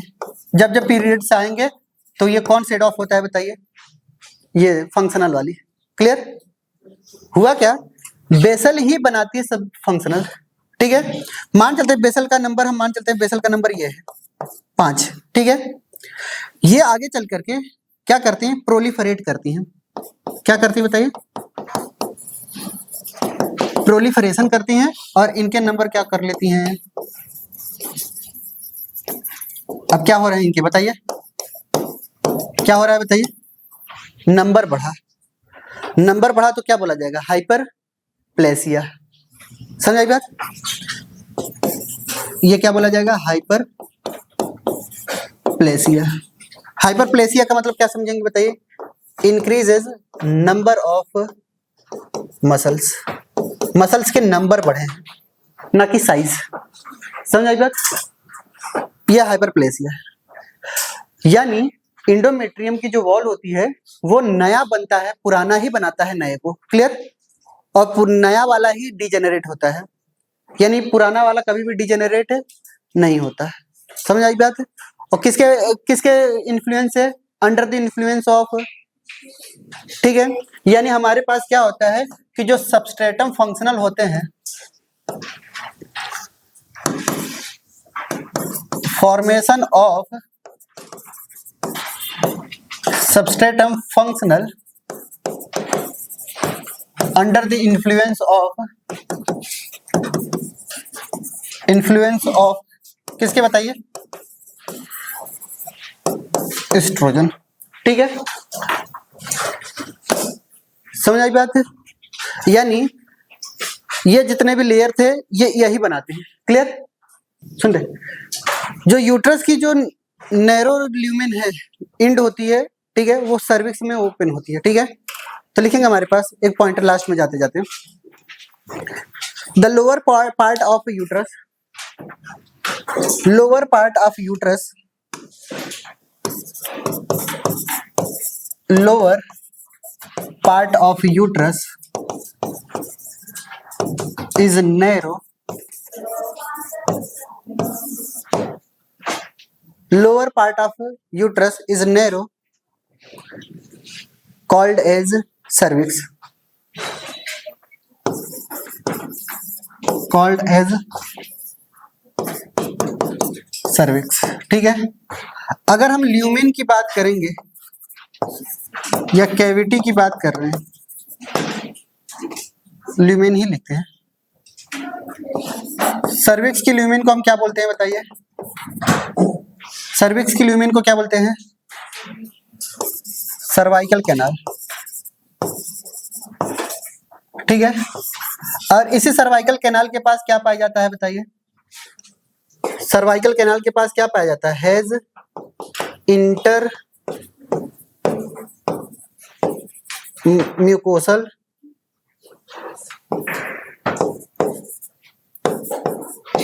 फोल्ड। बोली बात सही है?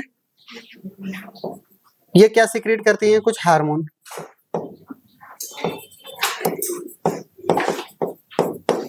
हार्मोन।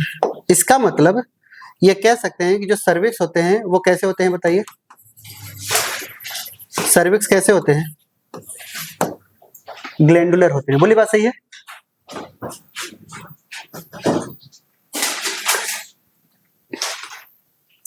सर्विक्स भी कैसे होते हैं? ग्लैंडुलर होते हैं। ध्यान से देखिएगा इधर, अगर हम बात करते हैं यहाँ पे, ये क्या कहलाता है? वजाइना कहलाता है। ठीक है, तो नेक्स्ट हेडिंग होगा हमारे पास वजाइना। क्लियर?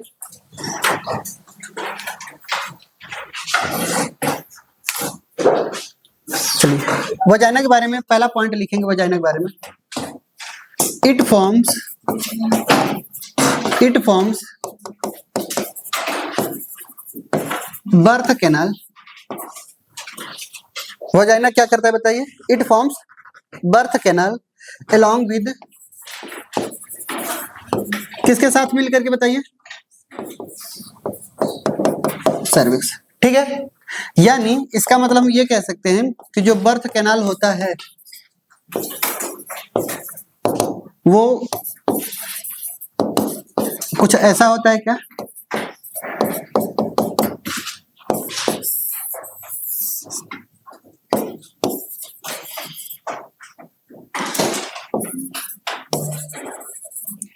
कुछ ऐसा होता है क्या? ठीक, दूसरा पॉइंट लिखेंगे हमारे पास,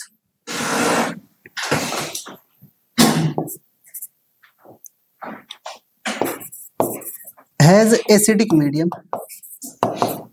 कैसा मीडियम होता है इनका बताइए? Acidic medium. पीएच बताइए? 4 से लेकर के 5 तक, 4 से लेकर के 5 तक हो गया। दूसरा पॉइंट लिखेंगे नोट डाल करके, साइट ऑफ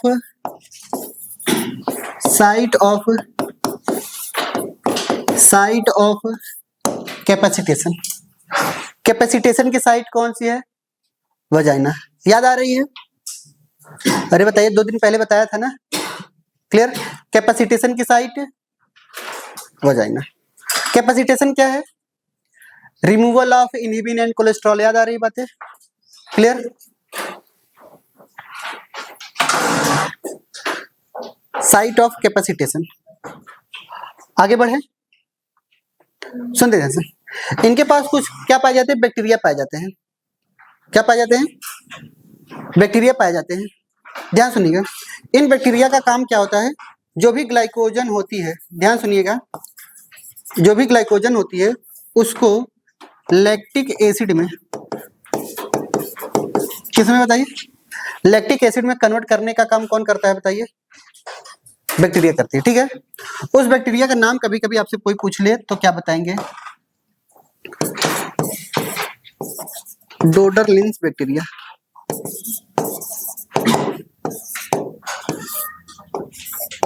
ठीक है, कैसे बैक्टीरिया? डोडरलिन्स बैक्टीरिया होती है। ये बैक्टीरिया क्या करती है? ग्लाइकोजन को लैक्टिक एसिड में कन्वर्ट करती है, और लैक्टिक एसिड बैक्टीरिया भी वही काम करती है, लैक्टिक एसिड में ही कन्वर्ट करती है। बोली बात सही है? इसलिए माना यह जाता है कि जिस टाइप की बैक्टीरिया हमारे पास दही में पाए जाते हैं वही बैक्टीरिया कहाँ पे पाए जाते हैं? क्लियर? ऐसे अफवाहों से भी दूर रहिएगा थोड़ा बहुत। क्लियर? वैसी ही बैक्टीरिया पाई जा रही, वो बैक्टीरिया नहीं। समझ आ रही बात? कई जगह पे क्या होता है कि उसी क्लास में आते हैं ये बैक्टीरिया, ज्यादा डिफरेंस नहीं होता है। इसीलिए आपके सिलेबस तक या फिर आपके यहाँ तक जो भी बातें बताई जाती हैं तो उसको सही भी लोग मान लेते हैं और थोड़ा बहुत मानना भी चाहिए। ठीक है, कि जो बैक्टीरिया हमारे दही में पाई जाती है, ठीक है, वही बैक्टीरिया कहाँ पे पाई जाती है? हमारे वजाइना में पाई जाती है। इसलिए जो पीएच हमारे दही का होता है वही पीएच किसका होता है? अरे बोलिए, वजाइना का होता है। ठीक है, बट वो बैक्टीरिया और ये बैक्टीरिया में डिफरेंस है। ये वाली बैक्टीरिया जो होती है वो हमारे लिए क्या है? सही है। ठीक है, वो भी सही है, बट ये वाली बैक्टीरिया क्या करती है, ये पैथोजन को प्रिवेंट करती हैं, बचाती हैं, ठीक है। किसी भी तरीके का पैथोजन हमारी बॉडी के अंदर, क्लियर, ये क्या करेगा, इन्फेक्शन कॉज नहीं कर सकता जब तक ये बैक्टीरिया प्रेजेंट है। इसलिए कोई भी डॉक्टर जब भी आपको प्रिस्क्राइब करता है तो ये एक पॉइंट बोलता भी है, एंटीबायोटिक का यूज कभी भी वजाइनल पैसेज के लिए कभी मत करिएगा, ठीक है। क्यों? क्योंकि इस बैक्टीरिया को क्या कर देगा, किल कर देगा, और किल कर देगा तो कई सारी यूटीआई जैसे फंक्शन हमारे पास आते हैं, इन्फेक्शन वगैरह होने के चांसेस होते हैं। क्लियर, समझ आई बात? हेडिंग डालते हैं हमारे पास, female external genitalia, female external genitalia.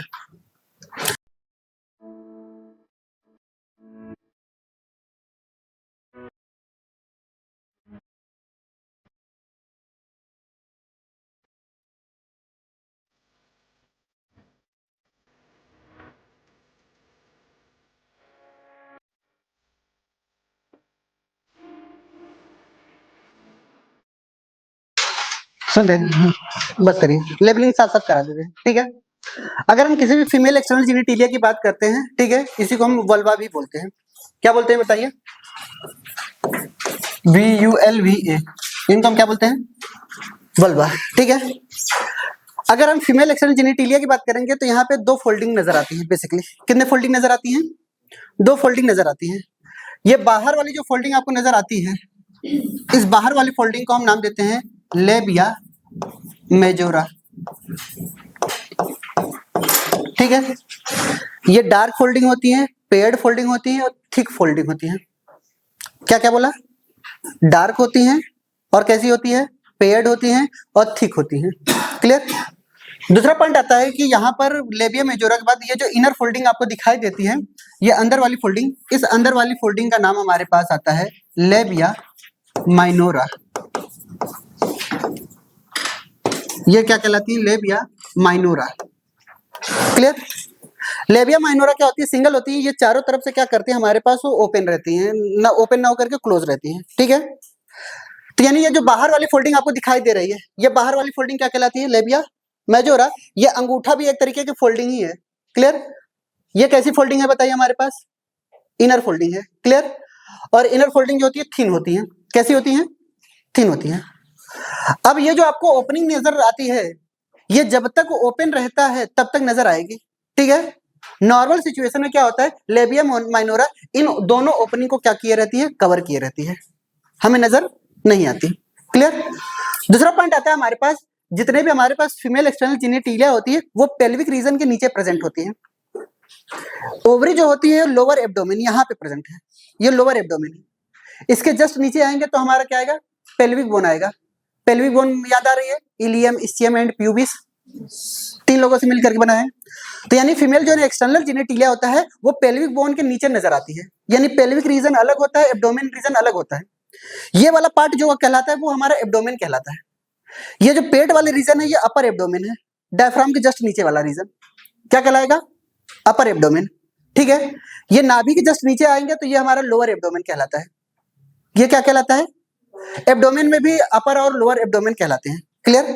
तो यानी ये हमारा लोअर एब्डोमेन है। और ये जो हमारे रीजन पाए जा रहे हैं कमर वाले, ये पेल्विक बोन यहाँ पे पाया जाता है। पेल्विक बोन के नीचे सारे के सारे क्या पाए जाते हैं हमारे पास? फीमेल एक्सटर्नल जेनिटेलिया पाए जाते हैं। क्लियर? और पेल्विक बोन पे ही क्या पाए जाते हैं? एक मसल्स यहाँ पे पाई जाती हैं जिनको हम बोलते हैं मॉन्स प्यूबिस। ये वाली जो मसल्स आपको दिखाई दे रही है, इस मसल्स का नाम क्या बताइए?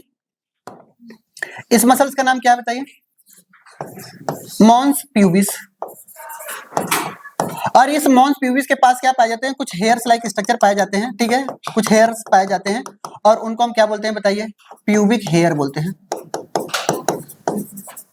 हम इनको क्या बोलते हैं? प्यूबिक हेयर, ठीक है। मॉन्स प्यूबिस क्या है? एक तरीके का कुशन लाइक स्ट्रक्चर आपको दिखाई देता है। कैसा लाइक स्ट्रक्चर होता है? कुशन स्ट्रक्चर आपको नजर आता है। क्लियर? दूसरा पॉइंट अगर हम देखेंगे लेबिया मेजोरा, लेबिया माइनोरा के अंदर, लेबिया माइनोरा के अंदर देखेंगे तो दो ओपनिंग नजर आ रही है आपको, दिख रहा है आपको? तो ये जो ओपनिंग नजर आ रही है, ये वाली जो ओपनिंग नजर आ रही है, ये कैसी ओपनिंग है? यूरेथ्रल ओपनिंग है। कैसी ओपनिंग है? बट आपके एनसीईआरटी ने या फिर कहीं पे भी लिखा जाएगा तो ओरिफिस लिखा जाएगा। ओरिफिस का मतलब ही समझेंगे क्या? ओपनिंग, ठीक है। फिर उसके जस्ट नीचे जो ओपनिंग नजर आती है, क्लियर, उसके जस्ट नीचे जो ओपनिंग नजर आती है उसको हम बोलते हैं वजाइनल ओरिफिस। इनको हम क्या बोलते हैं? Vaginal orifice. Clear. Vaginal orifice क्या करता है, हमारे पास इनके द्वारा अटैच्ड होता है यहां से, क्लियर। और यहां से एक चीजें और अटैच होती है, ये वाली पार्ट यहां से भी अटैच होती है, क्लियर। जो ये रीजन आपको नजर आ रहा है, ये जो ओपनिंग नजर आ रही है, इनको हम बोलते हैं एनल ओरिफिस।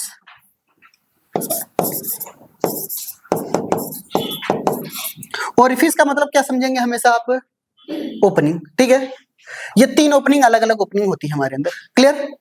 फिर नेक्स्ट पॉइंट आता है हमारे पास क्या, कि इनके अंदर जो पाई जा रही है स्ट्रक्चर है, यहाँ पे कुछ ग्लैंड पाई जाती हैं। क्या पाई जाती है बताइए? इनके अंदर कुछ ग्लैंड पाई जाती है, इनके अंदर कुछ ग्लैंड पाई जाती है, जिसको हम बोलते हैं यूरेथ्रल ग्लैंड, ठीक है। जो चारों तरफ पाई जा रही है इनको हम क्या बोलते हैं? यूरेथ्रल ग्लैंड, यानी इनको हम बोलते हैं पैरा यूरेथ्रल ग्लैंड, या इसी को हम स्किनी ग्लैंड बोलते हैं। इनको हम क्या बोलते हैं बताइए? स्किनी ग्लैंड, या इसी को हम लेसर वेस्टिबुलर ग्लैंड। इनके तीन नाम हैं, para urethral gland, skinny gland, या ग्लैंड ऑफ स्किनी बोलते हैं इनको हम, ठीक है, या फिर लेसर वेस्टिबुलर ग्लैंड। अच्छा, वेस्टिब्यूल क्या होता है? कहीं पे भी स्पेस नजर आए, जैसे सिलोमिक कैविटी की तरह, ठीक है, उसको हम वेस्टिब्यूल बोल देते हैं। जैसे ये एक ओपनिंग है, इनके अंदर तो खाली जगह आपको दिखाई दे रही है, तो ये जो खाली जगह दिखाई देता है उसको हम वेस्टिब्यूल बोलते हैं। क्या बोलते हैं? कहीं पे भी खाली जगह दिखाई दे, जहां पे दो फोल्डिंग आपस में एक दूसरे को कवर करती रहे, उनको हम, इन फोल्डिंग के बीच में स्पेस जो पाई जाती है सबको क्या बोलेंगे? वेस्टिब्यूल। कुछ ग्लैंड हमारे पास इनके पास भी नजर आती हैं, कुछ ग्लैंड इनके पास भी नजर आती हैं, क्लियर। इस ग्लैंड को रेड कलर से लिख दे रहे हैं, यहां पर कुछ ग्लैंड इनके पास नजर आ रही है, ठीक है। इनको हम बोलते हैं ग्रेट वेस्टिबुलर ग्लैंड, या इसी को हम बार्थोलिन ग्लैंड बोलते हैं, या इसी को क्या नाम देते हैं बताइए? बार्थोलिन ग्लैंड बोलते हैं, क्लियर। दूसरा पॉइंट आता है हमारे पास, कभी भी अगर आपसे कोई पूछे वेस्टिबुलर ग्लैंड क्या है, तो आपका ध्यान लेसर पे नहीं जाना चाहिए। अगर सिर्फ और सिर्फ वेस्टिबुलर बोल रहा है तो ग्रेड को मान के चलना है, क्लियर। क्या बोला हमने? अगर सिर्फ और सिर्फ वेस्टिबुलर ग्लैंड बोल रहा है तो इनको गोली मार करके किस पे ध्यान देना है? ग्रेड वेस्टिबुलर पे ध्यान देना, ठीक है। दूसरा पॉइंट आता है हमारे पास, यहाँ पर एक मोस्ट सेंसिटिव ऑर्गन भी पाई जाती है, जस्ट जहां पर दो लेबिया माइनोरा आकर के प्रेजेंट होती हैं, ठीक है, फोल्ड होती हैं। लेबिया माइनोरा के जंक्शन पे, जहां पे दो लेबिया माइनोरा के जंक्शन होता है, वहां पर एक और ऑर्गन पाई जाती है, जिसका नाम हम क्या रखते हैं बताइए? क्लाइटोरिस रखते हैं, ठीक है। मोस्ट सेंसिटिव ऑर्गन होता है ये, क्लियर, फीमेल में, और ये बोला जाता है कि ये होमोलॉगस होता है किसका? पेनिस का, ठीक है। और पेनिस में भी अगर किसी एक को स्पेसिफाई करना हुआ तो ग्लांस पेनिस को, क्लियर। क्यों? क्योंकि क्लाइटोरिस के पास भी ये बना होता है, क्लाइटोरिस भी बना होता है किसका? Corpora cavernosa. यानी हमारे पास जो ये पाई जा रही क्लाइटोरिस, ये किसकी बनी है? कार्पोरा कैवर्नोसा की, और कार्पोरा स्पोंजियोसा एब्सेंट होते हैं इनके अंदर, ठीक है। सिर्फ और सिर्फ क्या प्रेजेंट है बताइए? ओनली कार्पोरा कैवर्नोसा, ठीक। दूसरा पॉइंट बताइए, मोस्ट सेंसिटिव ऑर्गन, ठीक है। तीसरा पॉइंट बताइए, होमोलॉगस टू पेनिस, अगर उसमें भी पूछा जाए तो ग्लांस पेनिस, ठीक है।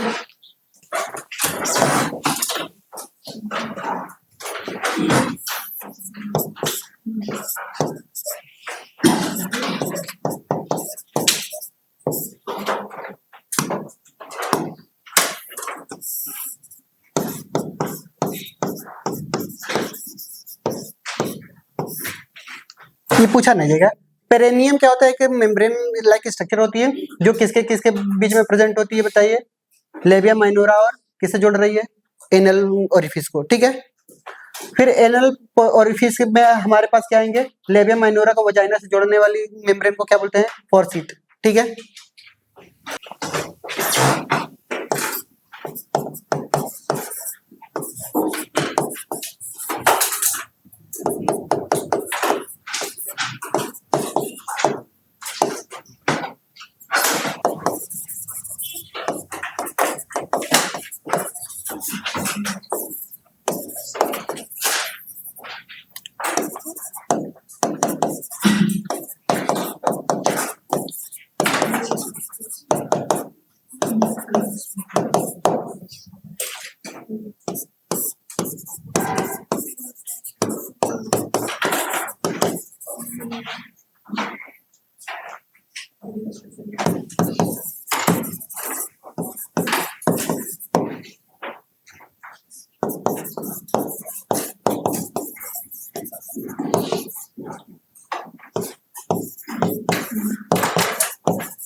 मॉन्स पीविस का कई जगह पर नाम लिखा रहता है मॉन्स वेनरिस, ठीक है।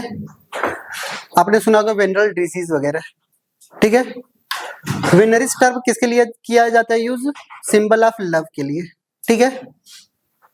वेनरिस टर्म किसके लिए? लव के लिए यूज किया जाता है। दूसरा पॉइंट लिखेंगे हमारे पास, मैक्सिमम तो हो ही गया, सब खत्म, क्लियर। अच्छा ये वाला नहीं लिखा है क्या? इनके बारे में लिख लीजिएगा, होमोलॉगस टू प्रोस्टेट ग्लैंड लिख लीजिएगा। किसके होमोलॉगस है बताइए? प्रोस्टेट ग्लैंड के होमोलॉगस है। ये पैरायूरेथ्रल ग्लैंड की बात कर रहे हैं, ठीक है। यहां पर अगर ध्यान से देखेंगे,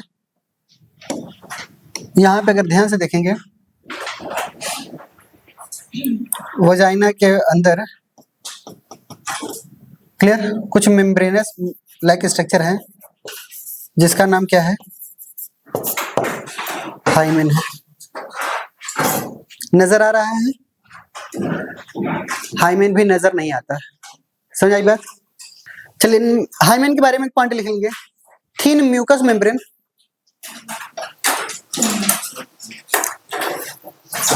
इसके बारे में लिखेंगे thin mucous membrane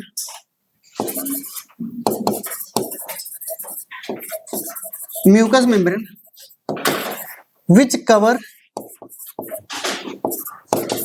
the vaginal opening either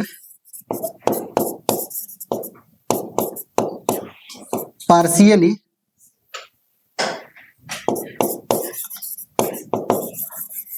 और इंटायरली, या तो पूरी तरीके से कवर किए रहेगा या तो फिर पार्शियल रूप से कवर किए रहेगा, ठीक है। दूसरा पॉइंट आता है कि जो हाइमेन होता है ऑफन ब्रेक हो जाता है कि या तो फिर फर्स्ट सेक्सुअल इंटरकोर्स के दौरान या तो फिर ऐसा भी हो सकता है कि जब हम स्पोर्ट्स एक्टिविटीज वगैरह करते हैं, साइकिलिंग करते हैं, हॉर्स राइडिंग करते हैं, इस दौरान भी ये ब्रेक हो सकते हैं। क्लियर? बट ये कभी भी मत ये मानिएगा कि जो प्रेजेंस या एब्सेंस ऑफ जो होती है हमारे पास हाइमेन, ठीक है, is a indication of virginity, ये जरूरी नहीं है। ठीक है, आपके एनसीईआरटी ने क्वेश्चन भी पूछा है कि अगर किसी भी महिला के अंदर अगर हाइमेन नहीं प्रेजेंट है तो क्या ये वर्जिनिटी को शो कर रहा है कि नहीं कर रहा है? तो कभी भी प्रेजेंस या एब्सेंस हाइमेन का वर्जिनिटी से कोई लेना देना नहीं है। समझ आई बात? लिखेंगे हमारे पास एक पॉइंट नोट डाल करके, hymen often break during first sexual intercourse or during sports activity like horse riding, cycling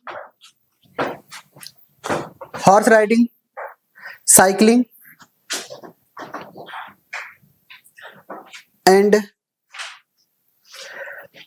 sudden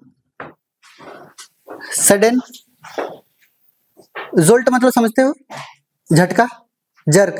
ठीक है, सडन JOLT जोल्ट या जर्क। ठीक है, जर्क लग जाए, झटका लग जाए या अचानक कोई गिर जाए। ठीक है, सडन फॉल, जोर, जर्क या जोल्ट, कुछ भी लिख सकते हैं। ठीक है, एक और नोट डाल करके पॉइंट लिख सकते हैं, प्रेजेंस और absence of hymen is not a reliable indicator of virginity. Reliable indicator नहीं है। ठीक है, प्रेजेंस और एब्सेंस ऑफ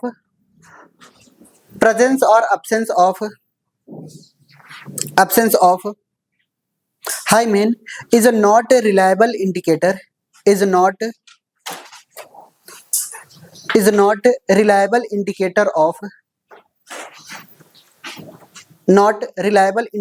of वर्जिनिटी या सेक्सुअल एक्सपीरियंस। ठीक है, वर्जिनिटी या सेक्सुअल एक्सपीरियंस, यानी किसी भी महिला में अगर हाइमेन है या नहीं है, इस बात का कोई प्रमाण नहीं है कि वो सेक्सुअल एक्सपीरियंस की होगी। समझ आई बात? या वर्जिनिटी इसकी लूज हुई है या फिर है। समझ में आई मेरी बात? हेड डालते हैं मेमोरी ग्लैंड ना, नेक्स्ट टाइम इसको कंटिन्यू करेंगे।